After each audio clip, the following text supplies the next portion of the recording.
ലൈനിന്റെ ഉള്ളിൽ കൂടെ ഇങ്ങനെ എടുത്തിട്ട് ബാക്കി എല്ലാത്തിനും കിട്ടി. ഞാൻ എല്ലാത്തിനും കിട്ടി. ആ ഹുക്കിലുള്ള നോട്ട് വേറെയാണ്. അത് ഈ എഗ് ഇടണ ഒരു സാധനമാണ്. ഇതിങ്ങനെ എടുത്തിട്ട് ഇങ്ങനെ പിടിച്ച് ഇവിടെ പിടിക്കും.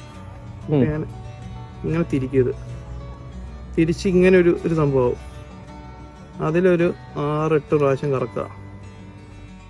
ഓക്കെ, എന്നിട്ട് ഇതിങ്ങനെ വലിക്കുക. അറ്റ എടുത്തിട്ട് ഇങ്ങനെ വലിക്കുക. എന്നിട്ട് ഇവിടെ തുപ്പൽ തേക്കണം. തുപ്പൽ തേച്ചില്ലെങ്കിൽ എന്താ പ്രശ്നം എന്ന് വെച്ചാൽ ഈ ലൈൻ ഇങ്ങനെ ഇത് ടൈറ്റ് ആവൂലേ. ടൈറ്റ് ആകുമ്പോൾ അവിടെ ഹീറ്റിന്റെ ഇത് വരും. എന്നിട്ട് ഈ ലൈൻ തന്നെ പൊട്ടും. അപ്പൊ മീനൊക്കെ അടിച്ചു കഴിഞ്ഞാൽ നൈസായിട്ട് പൊട്ടി വരും. എല്ലാമേ ഫ്ലൂറോകാർബണിൽ തുപ്പൽ തേക്കണം. പിന്നെ അത് വെട്ടിക്കളയാം, അതിന്റെ ടാഗ് വെട്ടിക്കളയാം.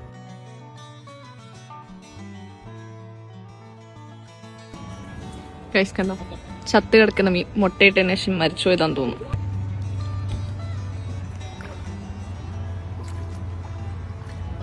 നമ്മളിങ്ങനെ വെള്ളത്തിന്റെ ഇവിടെ ഇങ്ങനെ നിന്ന് മീൻ പിടിക്കാൻ ശ്രമിച്ചുകൊണ്ടിരിക്കുകയാണ്.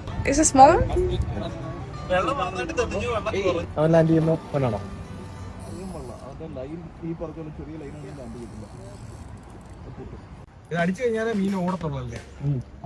ഉമ്മ എങ്ങനെ അനങ്ങാതെ നിൽക്കുക. അതിന് ആ ഒരു ഇത് വരും. നമ്മൾ വലിച്ചു കഴിയുമ്പോൾ മുക്കാവുമ്പോ നമ്മളൊരു 1 മണിക്കൂർ ഇവിടെ നോക്കുന്നു. വലിച്ചു കേറ്റണോ? Come on. That's tiny, actually. Yeah? You didn't use no... Remove the hook. Don't cut it. Yeah. Oh yeah, can you just like kill it? What? Kill it? No, like... You can grab it, right? You're gonna keep it, so grab it through the gills, otherwise let it be. Yeah, there you go.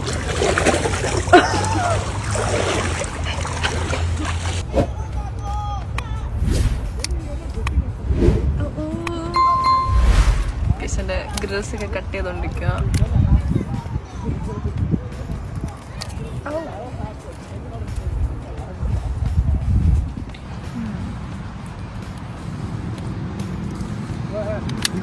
ഇതെന്ന സാധനമായിരുന്നു? ഇതിനെ സ്റ്റോപ്പറല്ലേ? അപ്പൊ നമ്മളിത് മാറ്റുന്നുണ്ടോ ഇപ്പൊ? ഇല്ലല്ലോ. ഏതാ അത്? ഇതിന്റെ സ്റ്റോപ്പറല്ലേ അത്? നമ്മളുടെ ഇതിന്റെ ബീഡിന്റെ. ഇപ്പൊ നമ്മളിന്ന് സാൽമൺ മുട്ടയിട്ടിട്ട് പിടിക്കുന്നില്ലേ? ഇല്ല, നമ്മള് സ്കീൻ ഇവിടെ ഇട്ട് കഴിഞ്ഞ് കഴിഞ്ഞാല് നമുക്ക് കാര്യം കുറെ മീൻ അടിക്കും. പക്ഷെ ഇപ്പൊ ആക്ച്വലി സ്കീനിന്റെ സമയമല്ല. സ്കീൻ ഇടാൻ പാടില്ലെന്നുണ്ടോ? ഇടാൻ പാടില്ല എന്നല്ല, നമുക്ക് ഈ പറഞ്ഞ പോലെ തന്നെ ഓരോന്നിനും ഓരോ സമയമുണ്ട്. അതായത് ഇപ്പൊ നമ്മൾ കൂടുതലും ബീഡാണ് യൂസ് ചെയ്യുന്നത് ഈ ഒരു സമയത്തേക്ക്. സ്കീൻ ഇട്ട് കഴിഞ്ഞാൽ ഒന്നാമത്തെ കാര്യം ഇനി എന്തെങ്കിലും അധികം സ്കീൻ ഇല്ല. രണ്ടാമത്തെ കേസ് സ്കീനിനേക്കാളും കൂടുതൽ റിസൾട്ട് ബീഡിൽ തന്നെ ഇപ്പൊ കിട്ടും. അതിന്റെ മണ്ടലത്തെ കട്ടിയുണ്ട്, ഒരു സൈഡ് കട്ടിയാണ്. അതാണ്. അപ്പൊ ഓരോ ടൈമിലും ഓരോ കളേഴ്സ് ബീഡല്ലേ ഇടുന്നേ? അതെ. ഇപ്പൊ ഇടുന്നത് like pink, peach colour. Peach colour. നേരെ താഴോട്ടേക്ക് ഇറക്കിയിടുക. അത് പൊതുവെ എടുക്കുന്ന ഇങ്ങനെ 2 വിരൽ വെച്ച് കഴിഞ്ഞ് കഴിയുമ്പോ ആ ബീഡും നമ്മളുടെ ഹുക്കും തമ്മിലുള്ള ഗ്യാപ്പ് ഈ പറഞ്ഞ പോലെ 2 വിരലാണ്. ഇവിടുത്തെ ബൈറ്റ് ചെയ്ത് അവിടെ വലിക്കുമ്പോ അത് കിട്ടും. ഇതിപ്പോ മീനാന്ന് വിചാരിക്കും. മീൻ ഇവിടെ പിടിച്ച് വലിച്ചു, ഞാൻ അവിടെ നിന്ന് ഹുക്ക് ചെയ്ത് കഴിഞ്ഞാൽ അതിന്റെ വായിൽ ഇതുപോലെ അങ്ങ് കയറും. അതാണ് അതിന്റെ സംഭവം.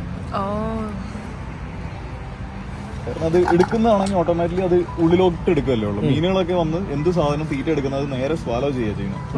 അത് സ്വാലോ ചെയ്യുമ്പോൾ നേരെ വായുടെ ഉള്ളിൽ തന്നെ ആയിരിക്കും. അപ്പൊ ഫ്ലൂട്ട് താഴോട്ട് പോകും. അപ്പൊ നമ്മൾ ഹുക്കപ്പ് കൊടുത്തു കഴിഞ്ഞാൽ നേരെ ഈ ഹുക്ക് ചെന്നിട്ട് അതിന്റെ വായിൽ മൗത്തിൽ എവിടെയെങ്കിലും ചെന്ന് കയറും. അതാണ്.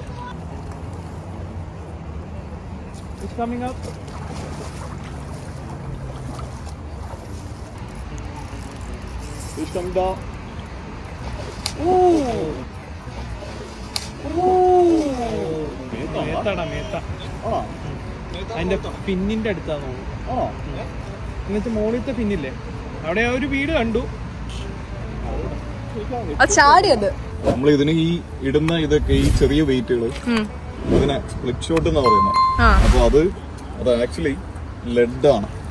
ലെഡ് ഹൈലി പോയിസണസ് ആയിട്ടുള്ളൊരു സബ്സ്റ്റൻസ് ആണ്. അപ്പൊ നമ്മൾ ഈ വെയിറ്റ് എടുത്തു കഴിഞ്ഞ് കഴിഞ്ഞാൽ ഈ സാധനം എടുത്ത് നമ്മൾ മീൻ പിടിക്കാൻ പരിപാടി കഴിഞ്ഞ് കഴിയുമ്പോൾ തന്നെ നമ്മൾ കൈ കഴുകിയിട്ട് ഭക്ഷണം കഴിക്കുകയോ അല്ലെങ്കിൽ ആ കൈ വായിലോട്ട് കൊണ്ടുപോവുകയൊക്കെ ചെയ്യാൻ പാടുള്ളൂ. ചില ആൾക്കാർ വെയിറ്റ് ഇത് ടൈറ്റ് ചെയ്യാൻ വേണ്ടിയിട്ട് ഇതുപോലെ പ്ലെയർ യൂസ് ചെയ്തില്ല, നേരെ കടിച്ച് ടൈറ്റ് ചെയ്യും. കടിച്ചു കഴിഞ്ഞ് കഴിയുമ്പോൾ അതിന്റെ ഓരോ പ്രാവശ്യം നമ്മൾ കടിക്കുമ്പോഴും ചെറിയ തരിതരിയായിട്ട് നമ്മുടെ വായുടെ അകത്തോട്ട് പോകും. അത് ഡേഞ്ചറാ, പ്രത്യേകിച്ച് പിള്ളേർക്ക്. അത് ഈ പാർക്കിൻസൺസ് ഡിസീസ്, പിന്നെ അതുപോലെ ലിവർ ഫെയിലിയർ, കിഡ്നി ഫെയിലിയർ, അങ്ങനെ എല്ലാ സംഭവങ്ങളും ഉണ്ടാക്കും. അത് സ്റ്റേറ്റ് ഓഫ് കാലിഫോർണിയയിൽ ബാൻഡാണ് ലെഡിന്റെ യൂസ്.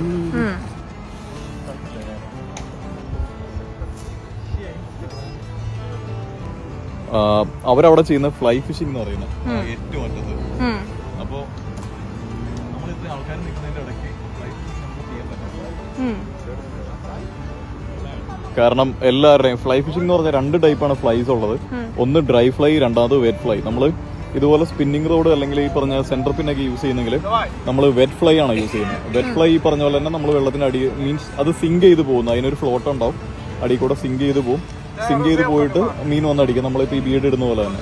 ഡ്രൈ ഫ്ലൈ ആണെങ്കിൽ നമ്മളുടെ ഈ സാധാ പ്രാണികളൊക്കെ വെള്ളത്തിന് മീതെ വന്നിരിക്കുന്ന പ്രാണികളൊക്കെ ഉണ്ട്.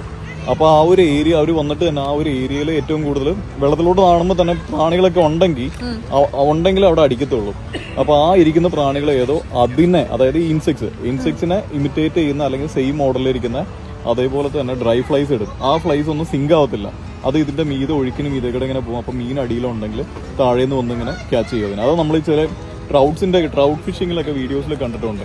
BC അല്ലെങ്കിൽ നോവാസ്കോഷ്യയിലൊക്കെ പോയി കഴിഞ്ഞാൽ അവിടെ ഫ്ലൈ ഫിഷിംഗ് മാത്രം അലൗഡ് ആയിട്ടുള്ള ഏരിയാസ് ഉണ്ട്. അവിടെ നമുക്ക് വേറെ ഒന്നും യൂസ് ചെയ്യാൻ പാടില്ല, ഫ്ലൈ ഫിഷിംഗ് മാത്രമേ ചെയ്യാൻ പാടുള്ളൂ. ഒരു 5 മിനിറ്റിൽ എന്തായാലും ഒരു മീനെങ്കിലും അടിക്കും എന്ന് ഒരു തോന്നൽ വരുന്നു. അത് മോനെ നല്ല ഭാഗ്യമുള്ള മീന. അതെ, ഇത് ലാൻഡ് ചെയ്തേ വളരെ മോശം. കാരണം 3 പേരുടെ വട്ടത്തിലൊക്കെ പോയിട്ട് തിരിച്ചു തന്നു. അത് നമ്മക്കൊള്ള അതിന്റെ അർത്ഥം. പിടിച്ചെന്നെ കരക്ക് കേറ്റു. അല്ല, അങ്ങനെ പുറകെ. ഓ, ഇത് ഭീകര ഫിഷാണല്ലോ. പോയ വഴിക്കൂടെ തിരിച്ചു വരാൻ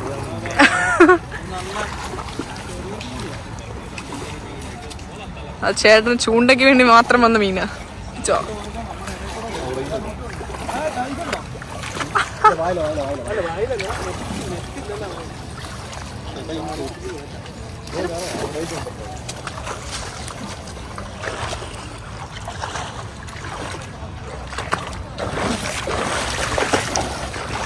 ഗൈസ്, അങ്ങനെ ഏറ്റവും കൂടുതൽ ബുദ്ധിമുട്ടിച്ച മീൻ കരക്കെടുത്തിരിക്കുകയാണ്. ഇത് ഫീമെയിൽ ആണ്.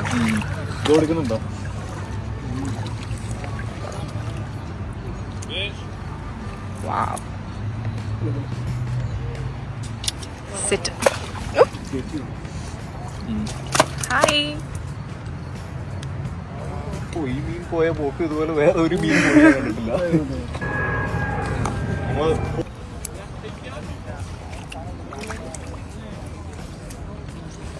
ഇതില് വള്ളിയുണ്ട്.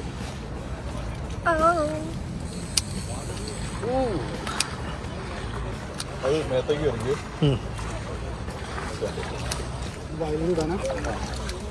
അത് നേരെ വായ്ക്കൂടെ എടുത്തിട്ട് ആ കോല് വായ്ക്കൂടെ എടുത്തിട്ട് ഈ റൗണ്ടിന്റെ ഉള്ളിൽ കൂടെ കയറ്റിട്ടായിരുന്നു മതി. അപ്പൊ